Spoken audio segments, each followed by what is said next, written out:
Okay, so on April 8th, there's going to be a total eclipse. The moon and the sun are going to line up and make a shadow on the earth. Now the shadow is going to cruise across the United States, something like this. The shadow should be approximately 115 miles across. Now let me show you why this is not possible on the heliocentric globe model as we are shown. Here's the best way to do it. Let's make a model. Okay, so here's our 6-inch globe, and I got it tilted like it would be 3 months after the winter solstice. Now down here, 15 feet down, or 30 Earth lengths away, is a golf ball. Now the Earth is a 6-inch globe, which is 8,000 miles across, and the moon is a quarter of the size, which would be 2,000 miles, which would be roughly 1.5 inches, which is real close to a golf ball size. So we have everything to scale right here. And down here is our sun. All right, so now let's cruise down here and see what our eclipse looks like. Okay, so here's our eclipse. Now the sun is prospectively the same size as the moon.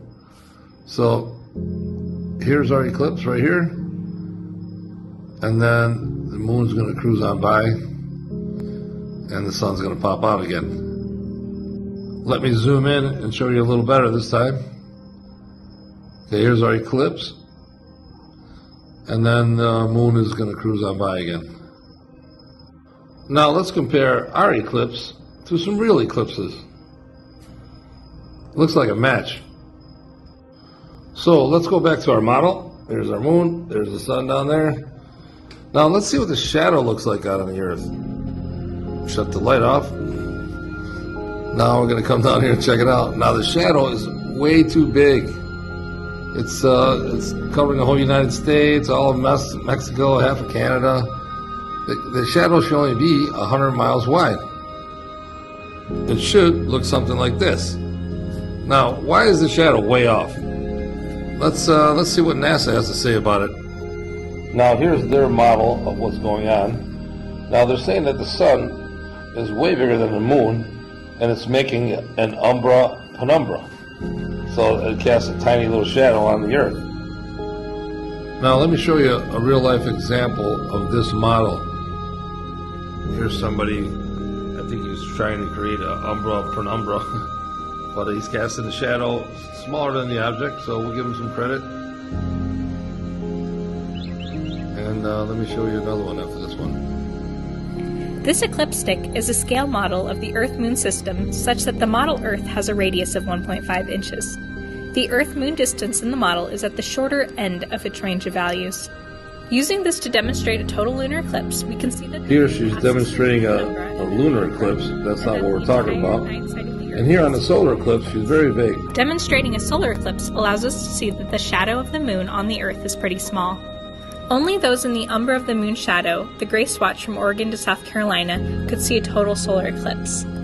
Others, not in the path of totality, will see a partial solar eclipse if they're in the penumbra, or no eclipse at all if they're not in the shadow of the moon. So here's her solar eclipse model, and it's super vague. It really doesn't even show you how they got it, how they did it.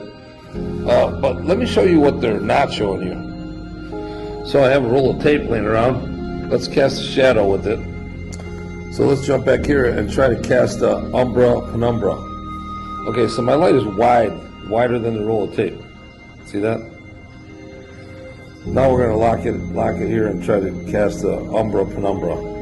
Okay, so we got our light. There's our tape casting the shadow. And we have our penumbra right here. Okay, now let's see what it looks like prospectively from here. Okay, so here's our eclipse from back here. You see how the light sticks out on either side? And that's how you get your penumbra. Let's put our eclipse and our shadow side by side so you can see what's going on. Okay, so notice how on the eclipse you can see light on each side of the tape, and that's what causes the penumbra right here. The skinny part is smaller than the object that's casting it. Now let's look at the eclipse on the top and the bottom. There is no extra light hanging past the tape. So there is no umbra penumbra on the up and down side of it. In other words, in order to have an umbra penumbra, you have to have a light that's prospectively larger than the object that's casting the shadow. So in order to have an umbra penumbra, prospectively, the sun would have to be bigger than the moon. Well, if the sun was bigger than the moon, you wouldn't have a total eclipse. That means the umbra penumbra is not possible, and they're obviously incorrect about the size of the moon. I know what some of you are going to say. Look at this drawing. Look how big the sun is. Look how small the moon is. Obviously, that's how it works. Well, real life isn't a drawing. If something's prospectively smaller, then it's actually smaller. Let me give you an example. Okay, here's a light. Now, if I put my finger here, this light is going to light up both sides of my finger. Now, across the lake is a street light that's way bigger than the light I just showed you. Now, with my finger, I can block that light. Guess what? It's not going to light up both sides of my finger. I don't care how bright it is. That's because prospectively it's smaller. That makes it smaller. You can't draw it bigger and then all of a sudden the light's bigger and brighter, right? Hey, let's draw it. Here you go. I got a 16-inch street light a mile away. Oh, here's my finger. Okay, let's draw diagonal lines. Oh yeah, look at my finger lights up on both sides. That's ridiculous. Real life is not a drawing. Here we are back at the lake. I can block out a whole house with my finger, let alone a street light. Let me show you another example. Now here's a light 3 times bigger than the globe. Now here's the corner, right here. Now you can see around the corner. See? That's because the light is 3 times bigger than the Earth or the globe or the ball, so you can see around the corner. Now let's come down here. Now there's a solid equator line. Even though the light's bigger, because it's farther away, it's prospectively smaller. It can't shine around the corner. It's prospectively smaller. That means it is smaller. So as it sits, our eclipse model shows to be correct. That means the shadow on the Earth would be too big. So the moon, as stated in the globe model, is incorrect. The size is incorrect, or the distance is incorrect, or both.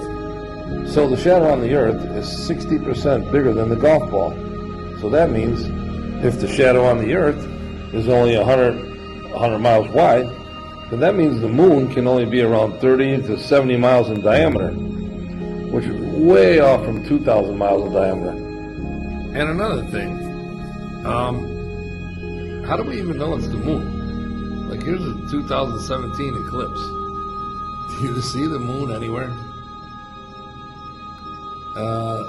Something's blocking the sun, but do you see the moon anywhere? You think during the day, when a clear sky like this, you would see the moon, right? You think you would see the moon in the sky, and then it'd slide over and make an eclipse. Here's another video of the 2017 eclipse. Now, let's stop it right here. So the eclipse is happening right now. I don't see the moon. Do you see the moon? The sky looks pretty clear. I don't see the moon. Let's continue. Now, when you look through the lens, the moon, the sun is already being eclipsed. I mean, technically, how do we even know this is the moon that's doing this? How do we know it's the moon?